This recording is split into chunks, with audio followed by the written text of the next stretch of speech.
Allez, on y go, c'est parti. Si vous avez quelqu'un à qui vous confier, Acte 5, versets 1 à 11.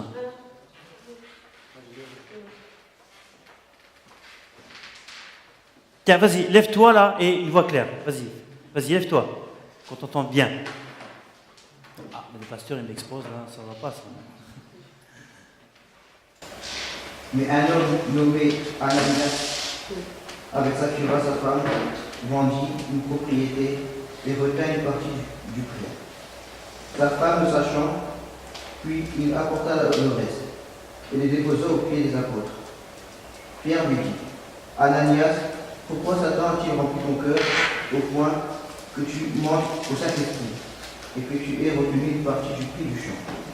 S'il n'eût pas été vendu, ne te reste-t-il pas? Et après qu'il était vendu, le prix n'était pas à ta disposition. Comment as-tu pu mettre en ton cœur une pareille dessein? Ce n'est pas des hommes que tu as menti, mais de Dieu. Ananias, entendant ces paroles, tomba et expira. Une grande crainte saisit tous les auditeurs.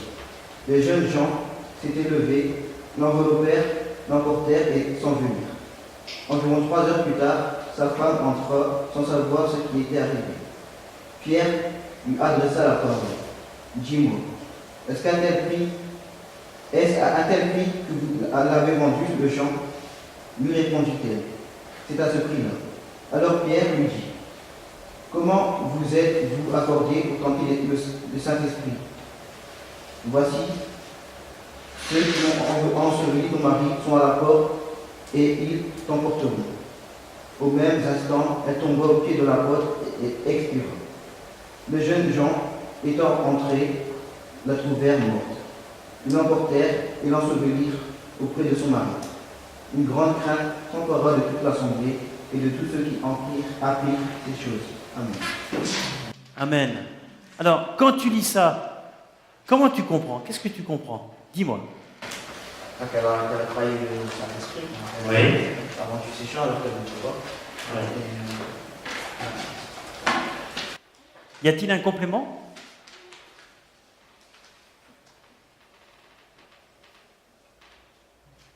Elle garde une partie de l'argent. Oui. Exact. Qu'est-ce que ça provoque chez nous? Dans une assemblée comme la nôtre qui est en train de grandir, ce que le Seigneur recherche, c'est l'honnêteté de chacun parmi nous. Le prix de l'engagement. Les paroles que nous prononçons, les promesses que nous disons, les vœux que nous formulons. Et quelque part, le Saint-Esprit, ici, révélé comme une personne, a été attristé. Mais le Saint-Esprit a dialogué avec l'apôtre Pierre et a dit à Pierre, il faut que tu dises ça. Pierre étant le canal du Saint-Esprit, a dit et a donné le verdict. C'est grave, hein? Et vous savez que suite à cela, si nous voulons rester objectifs et non pas négatifs, ça a suscité la crainte de Dieu dans l'Église. Et les gens ont commencé à comprendre que, oh là, le Saint-Esprit est une personne qui est aussi importante que Dieu et Jésus. Alléluia. Il a son rôle à jouer. Il intervient dans des moments très très importants, complémentaires, rapides, efficaces, et il connaît la cible. Et le Saint-Esprit nous révèle des choses pour que notre vie soit en parfaite amélioration.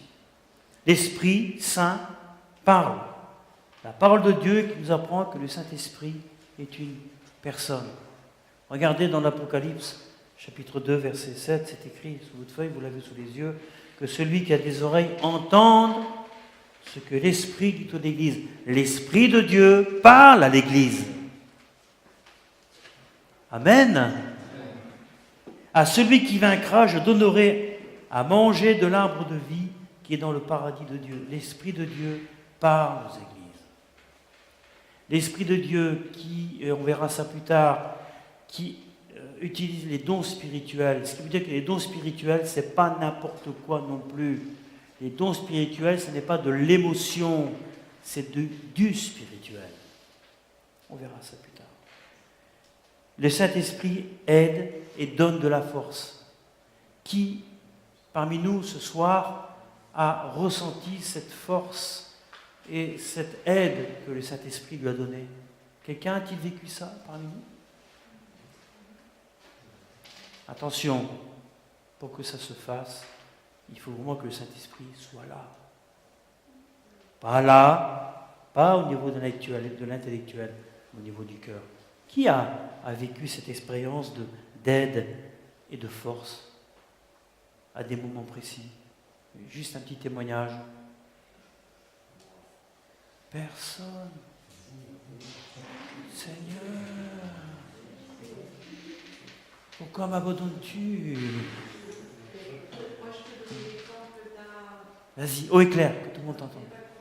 Je peux donner l'exemple d'une période dans ma vie où j'étais très fatiguée, j'avais des petits-enfants et c'était justement un mardi de prière et je ne sentais pas la force de venir à l'église. Et mon mari m'a dit si, ça va faire du bien. Mais je suis vraiment venue en traînant les pieds et je remercie Dieu que ce jour-là j'étais là parce que justement par le Saint-Esprit il m'a renouvelé les forces et j'ai été fortifiée et vivifiée. Force physique, mais aussi force spirituelle, faiblesse dans ma vie chrétienne. Rappelez-vous, nous avons le témoignage pour certains parmi nous de notre frère Philippe Dardenne qui avait découvert le fameux verset Romains 8, 26. Dieu, de même l'Esprit nous aide dans notre faiblesse, car nous ne savons pas ce qu'il nous convient de demander dans nos prières. Mais l'Esprit lui-même intercède par des soupirs inexprimables. Comment on peut comprendre ça? Humainement parlant, dans un monde rationaliste, c'est incompréhensible. Mais pour un enfant de Dieu, oui, le Seigneur sait ce qu'il y a là. Vas-y, Tadé. Oui, bien sûr, c'est plus d'une fois, bien sûr. À un moment donné où j'étais vraiment, j'ai douté de mon appel.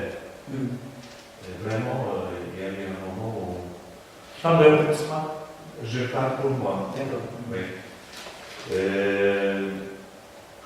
Je me suis dit, Seigneur, bon, si ce n'est pas ma place, je ne m'obstine pas.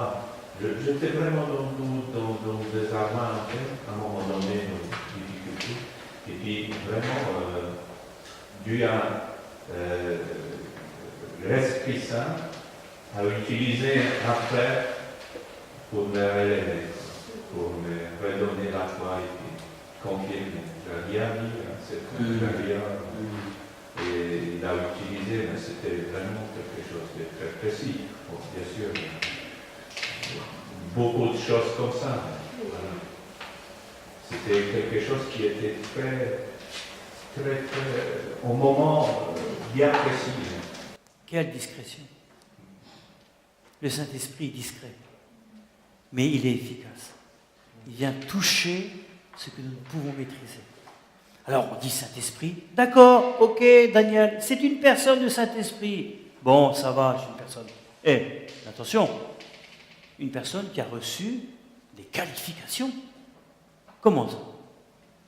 Il y a des chrétiens qui sont pasteurs, des chrétiens qui sont prophètes, il y a des chrétiens qui sont... Le Saint-Esprit, c'est aussi un enseignant. Ah bon? Arita, le Saint-Esprit a reçu quelque chose de plus, c'est un enseignant. Il nous enseigne. Mais où est-ce qu'il a fait l'école théologique? Il n'a pas fait d'école théologique, le Saint-Esprit. Où est-ce qu'on peut voir ça? C'est pas compliqué, nous le lisons pratiquement tous les jours. Jean 14, 26. Mais le Consolateur, l'Esprit Saint, que le Père enverra en mon nom, vous enseignera. Nous pouvons vivre un jour un culte sans prédication, sans exhortation, dans l'adoration, la louange, et on sent que le Saint-Esprit, pendant ces 2 heures de culte, va nous enseigner par différentes façons. dons spirituels, témoignages, interventions spontanées, informelles, mais conduits par le Saint-Esprit. C'est de l'enseignement. Ça va jusque-là. Alléluia. Ça nous casse le rituel comme ça. Mais c'est très bien de le voir comme ça. Hein. Et puis, le Saint-Esprit, dans ses qualificatifs en tant qu'enseignant, il a aussi une option que nous avons, vous et moi, c'est celle de témoigner.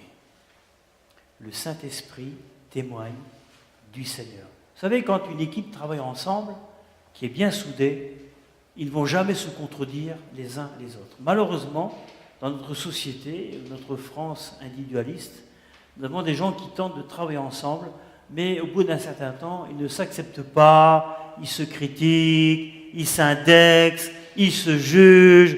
Mais toi, tu n'es pas comme moi je connais, toi, tu ne maîtrises pas. Mais quand vous voyez la triangulaire, Dieu, le Saint-Esprit et Jésus, où voyons-nous dans la Bible qu'ils se contredisent? Ils se contredisent? Non. Témoigne du Seigneur. Jean 15, 26. Vous avez le verset sous les yeux? Allez, Jean-Claude, lis-moi le verset. Demain soir, tu liras, ça va aller. Tant que tu cherches rapidement. Ah bah, tu l'as là. Allez, lis. Quand le consolateur que je vous enverrai de la part du Père, l'Esprit de vérité qui vient du Père, il rendra témoignage de moi. Le Saint-Esprit rend témoignage du Père. Il ne rend pas témoignage d'une église, du Père. Il ne rend pas témoignage d'une religion, du Père. Il ne rend pas témoignage de la rue de Tourcoing à Roubaix, du Père. Mais par contre, le Saint-Esprit me dit à moi, rend témoignage de ce qui se passe dans la rue de Tourcoing. Alléluia. Nous avons marché autour de ce quartier il n'y a pas longtemps. Chacun pourrait dire, ceux qui ont marché, ce qu'il a ressenti. C'était pas grand-chose. Ça a duré peu de temps. Mais notre corps a bougé, notre esprit a bougé, notre esprit de prière a ressenti les choses, et chacun pourrait dire ce qu'il a ressenti. Je réitère, hein, j'ai dit ça une fois, et je suivais Marie-là derrière, et elle touchait les portes. C'est insignifiant, mais pour moi, ça a de l'importance. Pourquoi? Parce que nous croyons en notre propre marche pour le Seigneur. Et chaque geste qui est fait, même s'il est symbolique pour l'Éternel, eh bien le Saint-Esprit donne du crédit à ça. Et puis, le Saint-Esprit a eu le permis de conduire. Qu'est-ce que tu nous racontes, Daniel? Mais oui, il a le permis de conduire. Il nous conduit. Alléluia. Moi, je ne peux pas avoir un camarade de route avec moi, un accompagnant qui reste figé, handicapé et qui ne marche pas avec ma cadence. Moi, je marche avec sa cadence à lui. Et quand on marche à deux, fais attention là. Là, il ne faut pas. Alors, Jean 16, verset 13. Et il nous conduira dans toute la vérité. Il ne va pas vous conduire n'importe où, pas dans les fausses doctrines, dans toute la vérité. Et vous savez que Pilate a dit à Jésus, qu'est-ce que la vérité?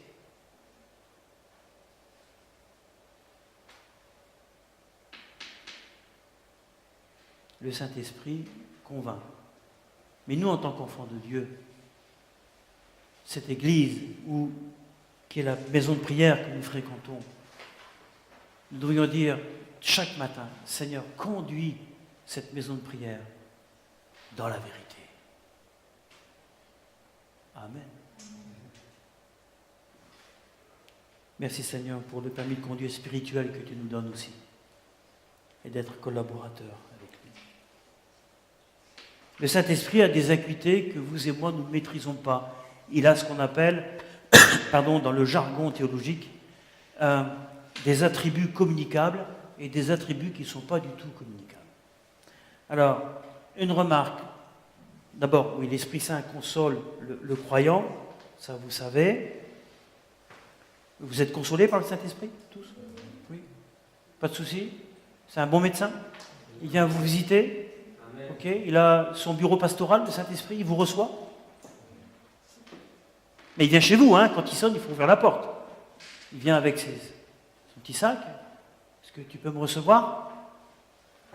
Oui. Remarque, le Saint-Esprit connaît les événements et les faits de votre situation. N'allez pas vous imaginer que « Oh, Dieu me connaît », mais le Saint-Esprit connaît, il sait où vous êtes. Il sait ce que vous faites. Il sait ce que vous pensez, ce que vous anticipez, ce que vous spéculez. Il connaît les émotions et les sentiments. Il les ressent. Ça veut bien dire qu'il a une sensibilité en tant que personne. Alléluia. Et puis on l'a vu tout à l'heure en relisant Ananias et Saphira, il peut être attristé, comme il peut être joyeux. Attendez, la joie dans le ciel, quelqu'un se repent, vient au Seigneur, donne sa vie à Jésus, on voit des fruits. Est-ce que le Saint-Esprit va être attristé? Bien au contraire, il va se réjouir. Et puis aussi, il peut se mettre en colère. Waouh! Oui. On parle souvent de la sainte colère de Dieu. Oui. Il peut mettre des sanctions. Oh, les gens disent dans le monde, oh, Dieu est bon. De toute manière, hein, on aura toujours une dernière chance. Le Saint-Esprit n'a pas de dernière chance. La leçon s'apprend ici-bas, elle ne s'apprendra pas là-haut. Alléluia. Oui, il peut se mettre en colère. Il peut sanctionner. Dans la Bible, vous trouverez des noms que vous connaissez, juste pour une appellation, l'Esprit de Dieu, l'Esprit de Christ, le Consolateur. En gros, c'est ce que nous retrouvons dans les grandes lignes. Et chacun de ces trois appellations reflète en vérité le caractère du Saint-Esprit. Je vais arriver sur la conclusion de cette première approche. Le Saint-Esprit est à côté de vous. Qui peut me dire, là, assis sur la chaise, s'il sent que le Saint-Esprit est à côté de lui? Oui, toi tu as 3 chaises, donc il est là 3 fois avec toi. Il est en toi. Oui. C'est une personne réelle. Il ne faut pas l'oublier. Il est en vous au moment de votre conversion. Alléluia. Si le Saint-Esprit n'était pas là, j'aurais quand même des inquiétudes à la conversion. Mais qui t'a convaincu?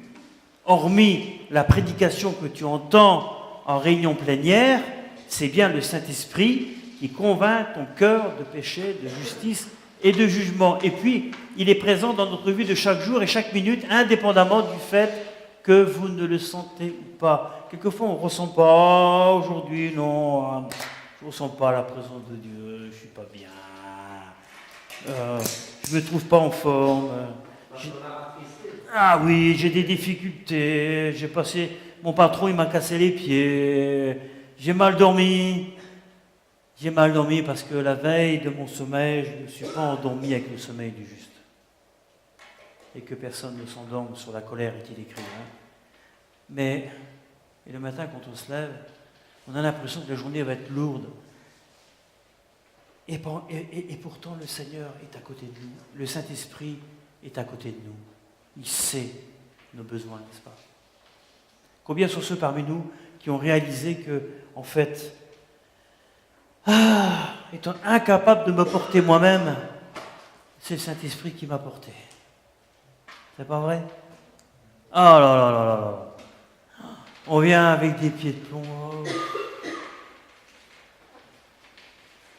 Et le diable essaye bien faire. Il suffit qu'il nous balance 2-3 virus, une bonne grippe, une angine, une sinusite ou autre chose. Et il y a... la vie est dure. Et là, il faut prier. C'est bien quand on est en couple, parce qu'il y en a un qui s'occupe de l'autre. Et quand on est seul, c'est vrai que c'est pas facile. Mais le Saint-Esprit est là. Amen. Compagnon de route. Il veille sur nous. Et nous prépare des jours meilleurs, toujours. Il n'est pas là pour nous enfoncer. Hein? Il sera toujours votre ami qui est prêt à vous venir en aide. Parce que le Saint-Esprit est un ami aussi. Ce n'est pas un étranger. On n'a pas fait un contrat avec lui. Ce n'est pas un employeur, ce n'est pas un patron. Beaucoup de respect pour le Saint-Esprit. Alléluia. Mais c'est un ami rempli d'amour qui vient nous prendre par la main. Compagnon de route. Il ne vous trahira jamais. Est-ce que quelqu'un a été trahi par le Saint-Esprit ce soir ici? Qui a dit non? C'est que tu le connais, c'est bien. Les autres ne connaissent pas, apparemment. Ok. Mais bien sûr, le Saint-Esprit ne nous trahit pas. Mais il ne va jamais entrer dans nos combines personnelles. Ça va là? Souvent on négocie, hein. Est-ce que tu peux? Une dérogation? On envoie un courrier? Non, pas de compromis. Hein. Si Jésus avait dû faire un compromis en donnant sa vie sur la croix, je vais bien monter sur la croix, attendez pas trop longtemps, il faut que je descende. Moi j'ai du boulot en rentrant chez moi, hein, je vais bien porter les péchés de tout le monde, mais bon, laissez-moi tranquille et que j'aille faire mes petites affaires. Croyez-vous que Dieu serait comme ça? Dans les multiples religions, dans les diverses sectes, oui, vous retrouvez ça. Mais pas dans la parole de Dieu. Parce que Dieu va jusqu'au bout de la mission. Et le Saint-Esprit va jusqu'au bout de la mission. Il ne vous abandonnera pas, il ne cessera pas de vous aimer. Il vous aime tout le temps. Tout le temps, tout le temps. C'est comme dans un couple. Quand on s'est marié au début, on a fait alliance, on fait les promesses, hein, jusqu'à la mort, jusqu'à la vie. 1, 2, 3, 4, 10 ans de mariage. Après, on commence à... Bon, je ne t'aime pas trop bien parce que tu... Voilà, pas trop. Tu m'as un peu déçu, donc ça se refroidit. Vous savez, le corps s'use. Les émotions se ritualisent. Tout ce qui se passe dans notre corps finit par s'user. Mais l'âme doit rester intacte vis-à-vis de nos émotions. Et c'est ça qui est le plus important. Vous savez, moi je ne vous cache pas les choses. Hein. Arrivé à un certain moment, quand vous êtes marié, vous arrivez à 30 ans, 40 ans de mariage, le corps ne fonctionne plus comme il le faut dans un couple. Hein? Les désirs changent, il y a des choses qui changent, mais qu'importe. Alors, le plus important, c'est que les deux, mari et femme, ont la même âme, la même vision, la même synchro, qui n'a jamais défailli depuis le premier jour. C'est ça qui couvre. C'est pour ça que, moi j'ai dit souvent, quand un jeune homme, une jeune fille veut trouver l'époux ou l'épouse, moi je prie Seigneur, je te prie pour que l'époux ou le futur époux ou la future épouse détecte chez la personne, non pas son corps, mais ce qu'il y a dans le cœur. C'est à l'intérieur que les choses se passent. Il ne faut pas négliger, oui, elle est belle, il est beau, c'est bien, d'accord. Mais ça, c'est, d'accord, ça existe. Il ne faut pas dégager ça. Mais la priorité, c'est la beauté de l'âme qui va déterminer la construction d'un couple qui va marcher avec Dieu, avec une même vision. Alléluia. Et là, on se dit, chouette, il y a du ministère qui va se lever là. C'est ça, c'est tellement simple à dire que c'est compliqué à faire. Quelquefois. Et on continue. Vous avez votre part à faire. Nous qui sommes avec le Saint-Esprit, faites un effort pour le connaître encore beaucoup plus. Beaucoup plus. Certains sont dans le contentement. Oh, je connais le Saint-Esprit, pas de souci. On a des trucs, on a des mots automatiques, on a des phrases clés, on a des comportements clés, on a des attitudes clés. Mais c'est pas ça. Le Saint-Esprit veut que nous évoluions avec lui dans la relation avec lui. Amen. Quand j'ai démarré avec le Seigneur, avec le Saint-Esprit, et je pourrais en témoigner à la dernière partie, parce que le dernier cours, c'est le baptême de l'Esprit. Alors qu'on aurait pu en parler maintenant. Et moi, j'ai été saisi par le Saint-Esprit. De quelle manière? Tout d'abord, j'étais un renégat. Et quand je suis arrivé au foyer Bethléem, on a un petit bout de mon parcours dans le livre que Jean-Régis Soupin a écrit. Je suis arrivé dans un foyer et je savais que Dieu travaillait mon cœur. À cette époque-là, immature, jeune, aucune notion de ce que c'est que des fiançailles. J'étais l'hébergé d'une structure sociale, éducative, chrétienne. Donc j'étais le marginal clair et net. Et Dieu travaille mon cœur, et comme j'étais curieux de nature, un soir, le directeur de ce foyer organise une réunion de prière. Et il y avait un jeune homme qui était là, qui avait été hébergé aussi, accueilli, mais qui était complètement possédé par des esprits mauvais. Mais ce jeune homme voulait s'en sortir. Il dit, moi je veux qu'on prie pour moi, patati patata. Et moi je disais au directeur, ben, écoute, moi je voudrais assister à ça, je veux savoir comment ça se passe. Et il me dit, Daniel, tu viens d'arriver dans le Seigneur, tu es jeune dans la foi, écoute, reste un peu à l'écart, tu risques d'avoir des soucis. Non, moi je veux regarder, je veux voir comment ça se passe, je veux prier aussi, je veux connaître. Et effectivement, quand ils ont commencé à prier pour ce garçon, réalité oblige, parce que vous devez savoir ça, qu'il y a un monde spirituel. Ce jeune homme avait un visage qui se transformait, un visage démoniaque. Puis d'un seul coup, il y avait un visage d'ange et il disait, je veux m'en sortir, je prie pour moi. Priez pour moi. Et il changeait constamment. Et donc il y avait un combat. Il y avait des mutations sur le corps humain. Et moi j'étais là, je dis, et lui il me dit, Daniel, sors, c'est pas pour toi, ça sort. Et d'un seul coup, qu'est-ce qui s'est passé? Eh bien, il y a eu la prière. Et le Saint-Esprit est descendu sur moi. Complètement. Et je sais pas, je parlais en langue. Baragouiné, alléluia, shabadabada, ça partit tout seul, ça n'arrêtait pas. Je dis, aïe, aïe, aïe, aïe. Et puis, je bougeais, je suis parti dans le jardin, je suis revenu. Et j'ai été baptisé du Saint-Esprit bien avant mon baptême d'eau. Et je dis, mais pourquoi? Quelle leçon je tire de ça? C'était pas compliqué. Le Seigneur m'a protégé, en réalité, directement. Il m'a rempli d'esprit pour que je sois mis à part, protégé et mis à l'écart de cette manifestation qui est en train de se passer dans cette réunion de prière. Est-ce que vous vous rendez compte de quelle manière l'Esprit Saint peut prendre en charge quelqu'un pour le mettre à part et pour après l'orienter? Alors je ne dis pas que ça se fait tout le temps. Certains ont reçu le Saint-Esprit avant le baptême d'eau, d'autres l'ont reçu après. Mais pour moi, qui ne recherchais pas le Saint-Esprit, parce que ça me disait, je ne comprenais rien à ces affaires-là, mais j'ai reçu cette onction-là sur moi et j'étais revêtu de l'Esprit Saint. Ça va? C'est un témoignage. Hein? Ce n'est pas une doctrine, c'est un témoignage. Attention. Dieu, il sait ce qu'il fait. Ça veut dire que quand on marche avec le Saint-Esprit, il nous est demandé de consacrer plus de temps dans notre vie, car la confiance et les relations se forment petit à petit. J'expliquerai la prochaine fois que quand on vient au Seigneur, vous recevez les signes du Saint-Esprit et après vous recevez les dons du Saint-Esprit. Ils sont deux choses différentes.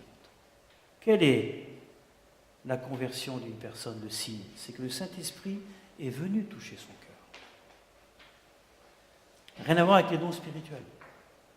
Le signe du Saint-Esprit dans le cœur de quelqu'un signifie qu'il s'est passé quelque chose de cohérent et qui doit être mené à bien, où il y a persévérance, il y a croissance, il y a accompagnement.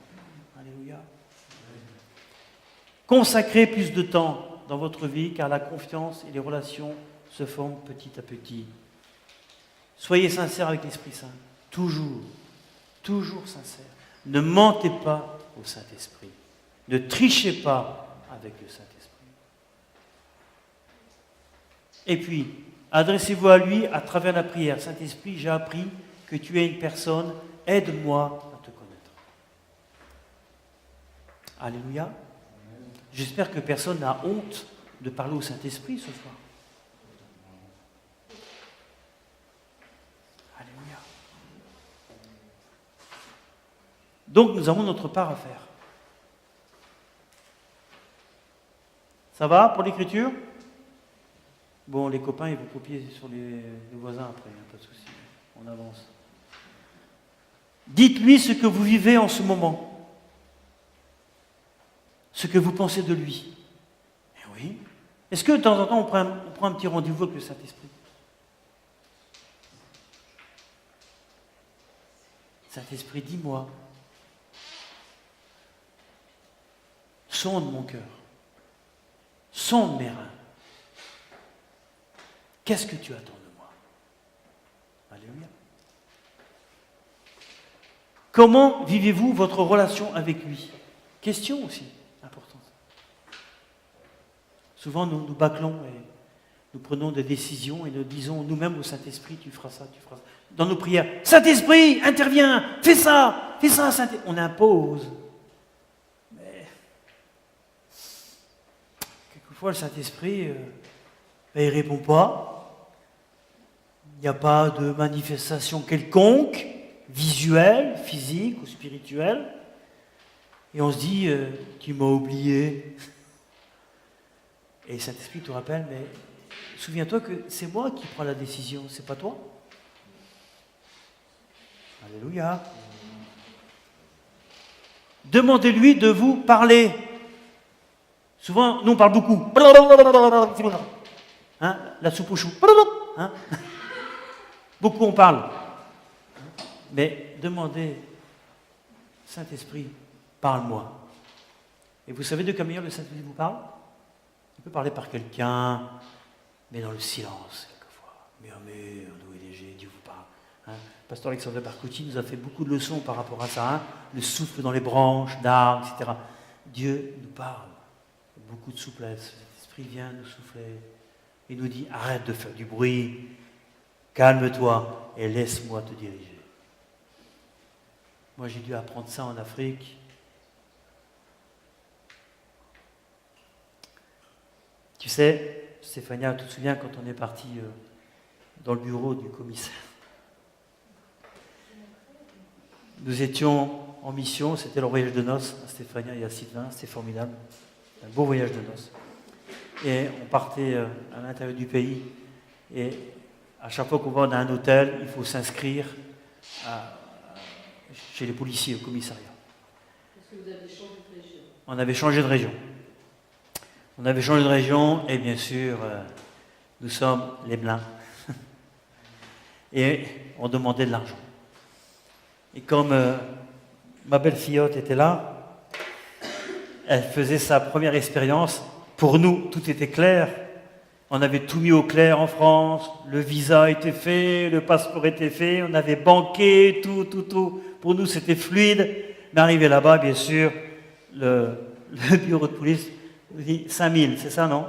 5 000, où il demandait de l'argent parce qu'il fallait... Et donc, il y avait le président des Assemblées de Dieu qui était avec nous. Et puis Stéphania, bien sûr, avait marqué légitimement, elle avait raison, son désaccord. Pour dire, maintenant, c'est quoi tout. Et on voyait l'équipier qui était là.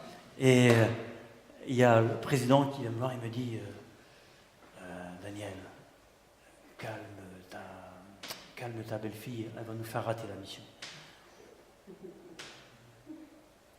Et elle avait raison.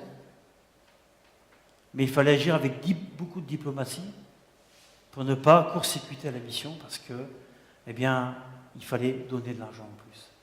Et Saint-Esprit, on fait quoi là? Saint-Esprit, on fait quoi?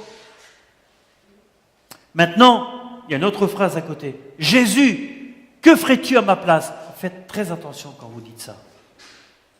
Souvent, on dit facilement, Jésus, qu'est-ce que tu ferais à ma place? Si vous saviez ce que Jésus est capable de vous demander, est-ce que vous seriez capable de le faire?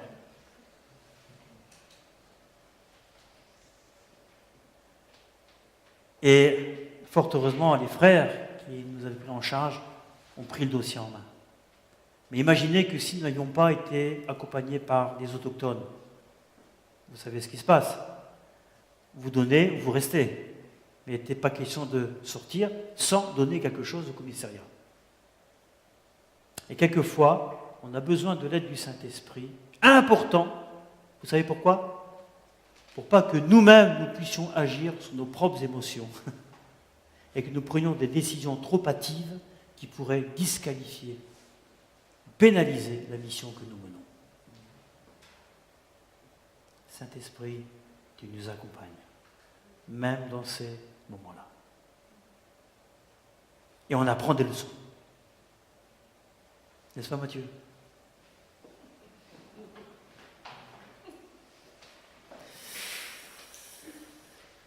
Après cela, quand Dieu nous parle, quand Dieu nous a tout dit, et que nous avons été chamboulés, bousculés, travaillés à l'intérieur, restez calme.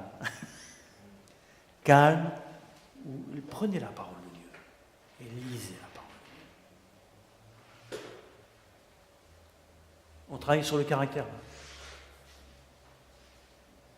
Le Saint-Esprit travaille notre caractère. Qui n'a pas besoin ce soir, s'il vous plaît, d'être travaillé dans son caractère? Ça va? Tout le monde a bon caractère? Oui. On n'a aucun souci avec ça. On est réglo. Le caractère est formé, forgé. Merci Saint-Esprit de ce que tu nous accompagnes. Dernière diapo. Écoutez ce qui se passe dans votre cœur. N'écoutez pas toujours ce qui se passe dans le cœur de l'autre. S'il vous plaît, bien-aimés, écoutez ce qui se passe dans votre cœur avec le Saint-Esprit. C'est personnel. C'est personnel. Il vous répondra certainement. Est-ce que vous avez tenté de parler avec le Saint-Esprit et de tenter de parler à deux ensemble? C'est déjà arrivé? Si vous parlez, vous parlez en même temps. Il y a un dialogue, mais chacun ne parle pas, chacun à son tour.